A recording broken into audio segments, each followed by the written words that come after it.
Hello বন্ধুরা, তোমাদের সকলকে তোমাদের প্রিয় চ্যানেল আমার ডিজিটাল পাঠশালায় স্বাগত জানিয়ে শুরু করছি এসএসসি এসএলএসটি প্রথম গ্রুপ সি এবং গ্রুপ ডি এর জন্য strategy smart plan. West Bengal school service commission যে প্রথম এসএলএসটি নিতে চলেছে গ্রুপ সি এবং গ্রুপ ডি এর জন্য, সেই পরীক্ষায় পাশ করার জন্য স্ট্র্যাটেজি তোমাদের সঙ্গে আমি আলোচনা করতে চলেছি। দেখো, দীর্ঘ 2 বছর 2.5 বছর ধরে আমাদের রাজ্যে সেই রকম কোনো বড়সড় নিয়োগ নেই বা নিয়োগের কোনো পরীক্ষা নেই। সেই ক্ষেত্রে এই প্রতিযোগিতা কিন্তু হতে যাচ্ছে অনেক বেশি কঠিন হতে যাচ্ছে তোমার জন্য, কারণ এই প্রতিযোগিতায় অনেক বেশি ক্যান্ডিডেটস কিন্তু বসতে যাচ্ছে। কারণ এই পরীক্ষার যে শিক্ষাগত যোগ্যতা সেটা হচ্ছে অষ্টম এবং 10th, অর্থাৎ শুধুমাত্র দশম শ্রেণী উত্তীর্ণ এবং অষ্টম শ্রেণী উত্তীর্ণরাই এই পরীক্ষায় আবেদন করতে পারবে যদি তাদের বয়স 40-এর মধ্যে হয়। সেই ক্ষেত্রে আমরা যদি স্ট্র্যাটেজি ঠিকঠাক না রাখতে পারি তাহলে কিন্তু আমরা পাস করতে পারবো না। তার কারণ দেখো, এটা মনে রাখতে হবে যে যে কোনো একটা যদি বড় যানবাহনের তুলনা করি, বড় ট্রাক বা লরি, বাস, এরোপ্লেন যা কিছু হোক না কেন, সেটাকে তুমি পিছন থেকে ধাক্কা দিয়ে ম্যানুয়ালি সেটাকে সরানোর চেষ্টা করো, সেটা কিন্তু সরবে না, তার স্থান পরিবর্তনও হবে না।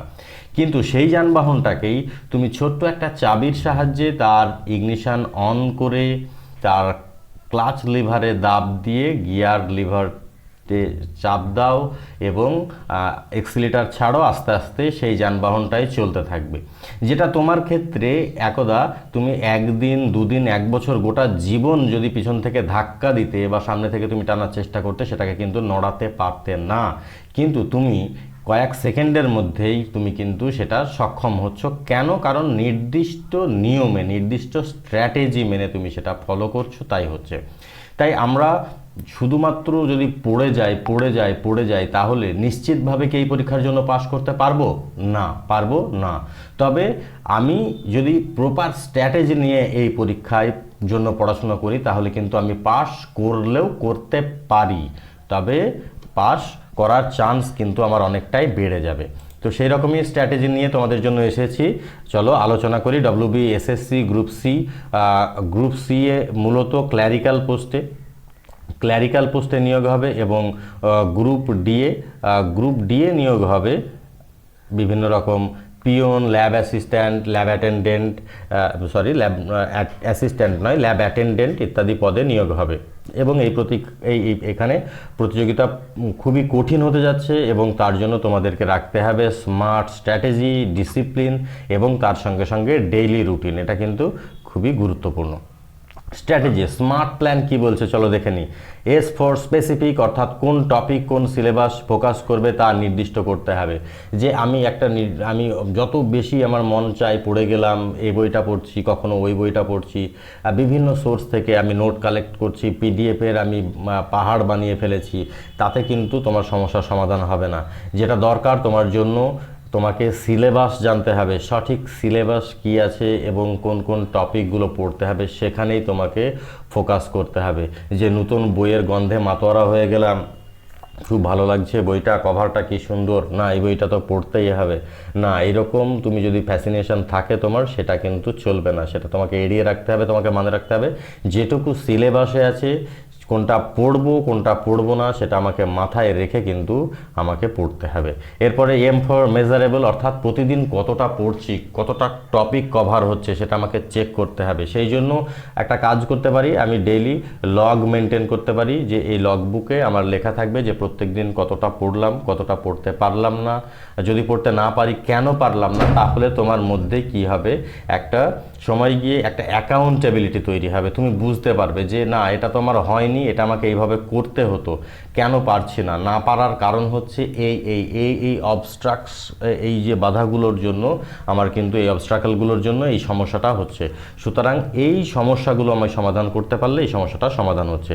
এরপরে অ্যাচিভেবল, তোমাদেরকে টার্গেটগুলো ছোট ছোট করে সেট করতে হবে। মনে রাখতে হবে যে একটা কাজ, বড় কাজ একবারে করা অনেক কঠিন, কারণ এক প্লেট খাবার অ্যাট এ টাইম আমাদের ক্ষেত্রে খাবার কিন্তু খুবই কঠিন। কিন্তু যদি আমরা এক গ্রাস করে যদি আমরা সেটা খাই তাহলে সেটা আমরা সহজেই খেতে পারবো। সেই রকমভাবে আমাদের কাজকেও যদি যখন আমরা সামগ্রিকভাবে পুরো কাজটা যখন দেখি তখন সেটা আমাদের কাছে একটা কঠিন ম্যামাল টাস্ক পরিণত হয়, কিন্তু সেই কাজটাকে যখন আমরা টুকরো টুকরো পার্টে ভাগ করে নিই তখন দেখি কত সহজেই সেই কাজটা হয়ে যাচ্ছে। কেন তোমাদের মনে পড়ে না সেই ছোটোবেলার কথা, যখন খাবার তোমরা শেষ করতে পারতে না তখন মা কী বলতো, যে এই খাবারগুলোকে ভাগ করে খেয়ে নাও, তখন সেই একই খাবার একই পরিমাণ খাবার কিন্তু আমরা খেতে পাচ্ছি খুব সহজে, ইজিলি। এরপরে রেলিভেন্ট, মনে রাখতে হবে যে সিলেবাসে যা আছে সেখানেই ফোকাস করো, আশেপাশের জিনিসগুলো আমার পড়তে ভালো লাগছে, জানতে ভালো লাগছে, দেখতে ভালো লাগছে বলে আমার জানার প্রয়োজন নেই, অন্তত এই প্রস্তুতি চলাকালীন সময়ে। টাইম বাউন্ড, টাইম, দেখো time is the most valuable resource, তাই সময়কে গুরুত্ব দিতে শিখতে হবে, সময়কে গুরুত্ব দিতে হবে, কারণ সময়কে যদি আমরা গুরুত্ব না দিই সময় কিন্তু আমাদেরকে গুরুত্ব দেবে না, সময়কে অবহেলা করলে সময়ও আমাদেরকে অবহেলা করবে। তাই সময়কে ভালোবেসে সময়কে ম্যানেজ করতে হবে, তাই টাইমলাইন, নির্দিষ্ট টাইমলাইন তৈরি করতে হবে, রুটিন তৈরি করতে হবে, এবং সেই রুটিনটা আমাদেরকে রিলিজিয়াসলি ফলো করতে হবে। শুধু রুটিন তৈরি করাই বড় কথা না, এটা তুমি মনে করে দেখো জীবনে কতবার রুটিন তৈরি করেছো আর কতবার সেই রুটিন নষ্ট করে আবার নতুন রুটিন তৈরি করেছো, এবং এটাও মনে করে দেখো যে কতবার রুটিন তৈরি করেছো এবং সেই রুটিনটা তুমি মেনে চলেছো, তার রেজাল্ট তুমি কি পেয়েছো, সেটা মাথায় রেখে তোমাকে কিন্তু রুটিন তৈরি করতে হবে এবং রুটিন ফলো করতে হবে। প্রধান ফোকাস এরিয়া কি? গ্রুপ সিডি এর জন্য সাধারণত যে সমস্ত সাবজেক্টগুলো আছে, জেনারেল নলেজ, কারেন্ট অ্যাফেয়ার্স, অঙ্ক এবং ইংরেজি, এই তিনটে সাবজেক্ট যেক্ষেত্রে ভাগ করা আছে। গ্রুপ ডি এর জন্য জেনারেল নলেজ, কারেন্ট অ্যাফেয়ার্স এবং ইংরেজি তিনটে করা আছে, এবং ক্ল্যারিক্যাল পোস্টের জন্য গ্রুপ সি এর জন্য general knowledge, current affairs, arithmetic এবং ইংলিশ। এই ক্ষেত্রে জেনারেল নলেজ এবং কারেন্ট অ্যাফেয়ার্সের ইন্ডিয়া এবং ওয়েস্ট বেঙ্গলের বিষয়গুলো গুরুত্বপূর্ণ এবং এইগুলোকে বেশি ফোকাস করে দেখতে হবে। অ্যারিথমেটিকের জন্য ক্লাস 10ম মান, ক্লাস 10 লেভেলের যে সমস্ত টপিকগুলো তুমি পড়েছো তোমার স্কুলে, স্কুল বোর্ডের বইয়ে, সেইগুলোকে তুমি রিভিশন করো। সংখ্যা পদ্ধতি, শতকরা, লাভ ক্ষতি, গড়, সময়, দূরত্ব, এই চ্যাপ্টারগুলো, যে চ্যাপ্টারগুলো মূলত সাধারণত এসে থাকে। জেনারেল ইংলিশে গ্রামার, ভোকাবুলারি এবং সেন্টেন্স কারেকশান, এই বিষয়গুলো তোমাদেরকে দেখতে হবে। এরপরে আসি স্মার্ট স্ট্র্যাটেজিস টিপস কি বলছে, যে এনসিইআরটি ক্লাস 6 থেকে 10, অর্থাৎ এনসিইআরটি না হলেও তোমার যে বই, যে টেক্সট বই, স্কুল টেক্সট বই যেটা তুমি পড়েছো এতদিন, সেই বই থেকে, সেই বইগুলো এনসিইআরটি ফলো করেই লেখা, সেই বইগুলো থেকে তোমার যে ম্যাথের যে কনসেপ্ট প্রত্যেকটা তোমার ক্লাস ওয়াইজ সেইগুলো ঝালিয়ে নাও। এরপরে জিকে এবং কারেন্ট অ্যাফেয়ার্সের জন্য ডেইলি 10 মিনিট উইকলি রিভিশন করো, এবং সবথেকে বড় কথা, আমার ডিজিটাল পাঠশালায় ডেইলি কারেন্ট অ্যাফেয়ার্স ক্লাস আসে প্রত্যেক দিন সকাল 9:30টায়, সেটা তুমি দেখো, সেক্ষেত্রে তোমার এটা কিন্তু অনেক বেশি হেল্পফুল হবে। এবং কারেন্ট অ্যাফেয়ার্সের যে অন্যান্য স্পেশাল সেকশনগুলো আছে সেগুলো তুমি দেখো। ইংলিশের জন্য প্রত্যেকদিন 1 ঘন্টা করে পড়াশোনা করো। মক টেস্ট প্রত্যেক সপ্তাহে অন্তত 2টো মক টেস্ট দিতে হবে, এবং গ্রুপ সি অফিস সম্পর্কিত যে কাজের ধারণা, কম্পিউটার বেসিক্স, এইগুলোও কিন্তু প্রস্তুতি চলাকালীনই চোখ কান খোলা রেখে এই নলেজগুলো আমাদেরকে কিন্তু গ্যাদার করতে হবে। এই সমস্ত ইনফরমেশান যেগুলো গ্রুপ সি এবং অফিস সংক্রান্ত, এইগুলোর জন্য আলাদা করে তুমি সময় পাবে না। এই চলতি তোমার প্রিপারেশনের মধ্যেই তোমার যে সমস্ত বিষয়গুলো মনে হবে যে এইগুলো আমার ইখতিয়ারের সিলেবাসের মধ্যে পড়ছে, সেগুলোকেও তোমাকে ঝালিয়ে নিতে হবে। ডেইলি স্টাডি রুটিন যদি আমরা 8 ঘন্টা মডেলে ফলো করি, দেখো প্রত্যেকের যে রুটিন একই হবে, এই রুটিনই ফলো করতে হবে, এই কথাটা বলবো না, এটা জাস্ট আমি একটা আউটলাইন দিচ্ছি তোমাদের জন্য, যে এই রুটিনকে ফলো করে তোমরা রুটিন বানাতে পারো। তবে সেই ক্ষেত্রে কি হবে, যে অনেকেই আছে যারা কাজ করে, যারা তাদের কিন্তু ফুল টাইম পড়ার সময় নেই, আবার অনেকে কি আছে যাদের কোনো কাজ নেই, শুধুমাত্র পড়াশোনার সময়, তো সেই ক্ষেত্রে দুটো রুটিন কিন্তু আলাদা হবে, অ্যাডজাস্ট করতে হবে। তো আমরা দিনটাকে খুব সহজভাবে ভাগ করতে পারবো, 3টে শিফটে আমরা ভাগ করে নিতে পারি, মর্নিং শিফট, ডে শিফট এবং নাইট শিফট, এবং 3টে শিফটে আমরা সাবজেক্টগুলো ভাগ করে পড়বো। মর্নিং শিফটে যেমন কারেন্ট অ্যাফেয়ার্স, অঙ্ক এবং ইংরেজি, এই বিষয়গুলো আমরা পড়তেই পারি। তো সেই ক্ষেত্রে সকাল 6:30টায় যদি আমি শুরু করি, তাহলে যে সমস্ত কারেন্ট অ্যাফেয়ার্স নোট, আগের ভিডিও এই সমস্ত দেখব, সেই সঙ্গে আমার নিজের নোটস তৈরি করব। সকাল 7টা থেকে 8টা অ্যারিথমেটিকে অন্তত একটা চ্যাপ্টার এবং কমপক্ষে 20টা ম্যাথ, 20টা এমসিকিউ প্র্যাকটিস করতেই হবে। 8টা থেকে 9টা ইংলিশ ল্যাঙ্গুয়েজ, গ্রামার এবং 10টা সেন্টেন্স কারেকশান করব, এবং তারপরে 9টা থেকে 9:30 পর্যন্ত বিরতি, এবং 9:30টায় তোমাদের ডেইলি কারেন্ট অ্যাফেয়ার্স আমার ডিজিটাল পাঠশালায়। সেটা অবশ্যই দেখো, প্রত্যেকদিন খুব খুব গুরুত্বপূর্ণ হবে। এবং তারপরে আমাদের যে দিনের পোর্শনটা, ডে সেকশানে general knowledge, static, GK, history, geography এই সকল টপিকগুলো দেখব। এবং দিন যখন শেষ হয়ে যাচ্ছে, বিকেলবেলা বা সন্ধ্যাবেলায় সকালের যে টপিকগুলো আছে সেই টপিকগুলো প্রত্যেকটা রিভিশন করতে হবে। মনে রাখতে হবে, তুমি যতটা পড়ছো তার থেকে গুরুত্বপূর্ণ কিন্তু রিভিশনটা। রিভিশন না দিলে কিন্তু কোনো জিনিস মনে থাকবে না, তাই রিভিশন দেওয়াটা বাধ্যতামূলক, রিভিশন দিতেই হবে। এবং তারপরে ফুল মক টেস্ট দাও, বা হাফ মক টেস্ট বা সেগমেন্ট মক টেস্ট দাও। অন্তত মনে রাখবে যে 50টা প্রশ্ন যেন করা হয়। এবং শুধু প্রশ্ন করবে না, প্রশ্ন করার থেকে বড় কথা হচ্ছে ভুল প্রশ্ন বিশ্লেষণটা হচ্ছে আরও বেশি জরুরি। কেন আমি মক টেস্ট দিচ্ছি, যে কোন কোন জায়গাগুলোতে ভুল হচ্ছে সেই জায়গাগুলোকে হাইলাইট করার জন্য আমি মক টেস্ট দিচ্ছি, এবং সেই জায়গাগুলো বেছে পুনরায় যেন সেই ভুল না হয় এইটা মাথায় রাখতে হবে।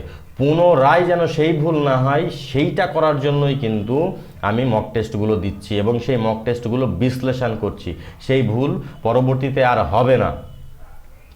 এবং সাপ্তাহিক টার্গেট রাখতে হবে, 6 দিন পড়তে হবে, একদিন ফুল রিভিশন করতে হবে, অন্তত 50-60টা এমসিকিউ প্র্যাকটিস প্রত্যেক দিন করতে হবে। তুমি সে যে কোনো সেকশন থেকে করতে পারো। আমার ডিজিটাল পাঠশালাতেও ডেইলি শর্টস আসে, এই শর্টসগুলো দেখো, এই শর্টসগুলো খুব হেল্পফুল, এগুলো এমসিকিউ আকারে তোমাদের সাহায্য করবে। তোমরা কমেন্টস করো, জানাও। সপ্তাহে অন্তত ফুল লেন্থ মক টেস্ট দিতে হবে, দুটো ফুল লেন্থ মক টেস্ট দেওয়া জরুরি। এবার তোমাদের মনে হতে পারে যে মক টেস্টটা কী করে দেব। মক টেস্ট বিভিন্ন অনলাইন সিরিজ জয়েন করতে পারো, তুমি মক টেস্টের বই কিনতে পারো। মার্কেটে এই মুহূর্তে 2-3টে বই অলরেডি চলে এসেছে। সেই সঙ্গে আমার ডিজিটাল পাঠশালার স্পেশাল মক টেস্ট তুমিও দিতে পারো, ফুল লেন্থ মক টেস্ট। সেক্ষেত্রে আমার টেলিগ্রাম চ্যানেলে যুক্ত হয়ে যাও, অথবা আমাকে কমেন্ট করে জানাও, আমি তোমাদের কাছে আমি পৌঁছে দেব যে মক টেস্টের সেট। এবং তার সঙ্গে অন্যান্য বিভিন্ন স্টাডি ম্যাটও তোমরা পেয়ে যাবে। এরপরে অতিরিক্ত প্রোটিপ কি বলবো, টপিক ভিত্তিক মিনি নোট তৈরি করতে হবে। অর্থাৎ আমার কাছে সোর্স বিভিন্ন আছে, বই অনেক আছে, পত্রিকা আছে, সমস্ত কিছু, কিন্তু সেইগুলোকে আমি রিভিশন করতে গেলে কিন্তু পড়ে যাব অনেক বেশি বিড়ম্বনায় পড়ে যাব, যন্ত্রণায় পড়ে যাব, এবং আমি রিভিশন করতে পারবো না। তাই আমি যে সমস্ত বিষয়গুলো জানলাম, শিখলাম, সেই বিষয়গুলো কি করতে হবে, সেই বিষয়গুলো নোট ডাউন করতে হবে, লিখে রাখতে হবে, এবং লিখে রাখলেই মনে থাকে। সেক্ষেত্রে তুমি বিভিন্ন রকম চার্ট বানাতে পারো, টপিক বানাতে পারো, তুমি দেয়ালে সেটা দিতে পারো, টেবিলে রাখতে পারো, তোমার যা খুশি তুমি সেটা করতেই পারো। এর সঙ্গে খুব গুরুত্বপূর্ণ সেটা হচ্ছে স্টাডি টাইম, যখন পড়ছো সেই সময় মোবাইল ফোনকে কিন্তু এরোপ্লেন মোডে রাখতে হবে, বা সাইলেন্ট মোডে রাখতে হবে, বা সুইচ অফ মোডে, যেটা তোমার পছন্দ তুমি যে কোনো মোডে রাখো। কেন? কারণ হচ্ছে এটা যেন পড়াশুনোতে ব্যাঘাত ঘটায় না। কারণ আমি দেখেছি যে বেশিরভাগ ক্ষেত্রেই তুমি খুব ফ্রেশ মাইন্ডে একটা ব্যাপক এনার্জি নিয়ে পড়তে বসলে, কিছুক্ষণ পড়াশোনা কন্টিনিউ করলে 1-1.5 ঘন্টা, তারপরে হঠাৎ করে মোবাইলে জ্বলে উঠলো একটা নোটিফিকেশান, চলে এলো প্রিয়জনের বার্তা। তুমি সেই বার্তায় এনগেজ হয়ে গেলে, তার পরবর্তীতে স্ক্রোল ডাউন করতে দেখলে তুমি যতটা স্পিডে না স্ক্রোল ডাউন করছো, তার থেকে ঘড়ির কাঁটা কিন্তু অনেক বেশি স্পিডে ঘুরছে, তোমার সময়টা আলটিমেটলি কিন্তু চলে গেল। তো তোমার সেই যে সময়, time is money, time is the most precious asset. তো সেই অ্যাসেটটাকে আমাকে কাজে লাগতে হবে, সময়টা হচ্ছে রিসোর্স, সেই সম্পদকে আমাকে কাজে লাগাতে হবে। এবং সেটার কাজে লাগানোর সবথেকে বড় কথা হচ্ছে সেই সময়কে নিয়ন্ত্রণ করা, সময়কে ম্যানেজ করা। সেইটা কিন্তু আমাদেরকে করতে হবে। বিভিন্ন রকম যে অবস্ট্রাকেলগুলো আছে সেইগুলোকে আমাদেরকে সরিয়ে রাখতে হবে, সেগুলো এড়িয়ে রাখতে হবে। বিভিন্ন দিনের ফাইফার্মার বা ছোটোখাটো যে কাজগুলো আছে নির্দিষ্ট সময় একটা করতে হবে, যে সব সময় ছোটোখাটো কাজে বিভিন্ন রকমভাবে এনগেজ হলে কিন্তু আমাদের মেন্টালিটির যে আমাদের অ্যাটেনশান নষ্ট হয়। আর সব থেকে দুর্বল যে বিষয়, সেই দুর্বলটাকে প্রথমেই ধরতে হবে। ব্রায়ান ট্রেসির ইট দ্যাট ফ্রগ বই থেকে ধার করা কথা নিয়ে আমি বলতে চাই যে তোমার দিনের সবথেকে যে কঠিন কাজ সেই কাজটাকে প্রথমে করো। কারণ তোমাকে দিনে অনেকগুলো ছোট ছোট কাজ সহ একটা কাজ দেওয়া হলো যে একটা জ্যান্ত ব্যাংকে তোমাকে খেতে হবে, তুমি কিভাবে খাবে সেটা তাহলে টুকরো টুকরো ছোট ছোট বিট বাই বিট কেটে কেটে টুকরো টুকরো করে খেতে হবে তোমাকে। তাহলে এই কাজটা কিন্তু খুব কঠিন কাজ। তো যখন আমাদের অনেকগুলো সহজ কাজ করতে করতে দিন শেষ যখন সন্ধ্যা, তখন আমরা দেখতে পাচ্ছি যে আমার সমস্ত সহজ কাজগুলো অনেকটা বেশি সময় নিয়েছে এবং কঠিন কাজটা এখনও করতে পারিনি।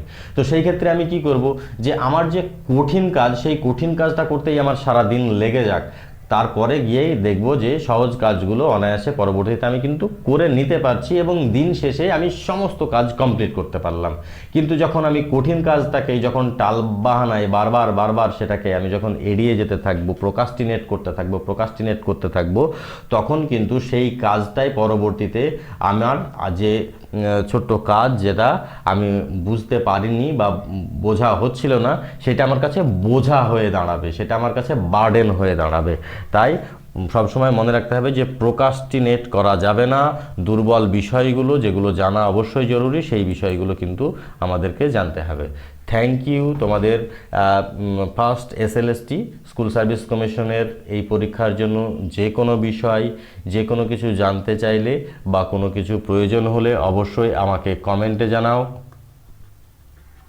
আমি অবশ্যই তোমাদের কমেন্টের উত্তর দেব এবং তোমাদের সঙ্গে থাকার চেষ্টা করব, সাহায্য করব। Thank you very much.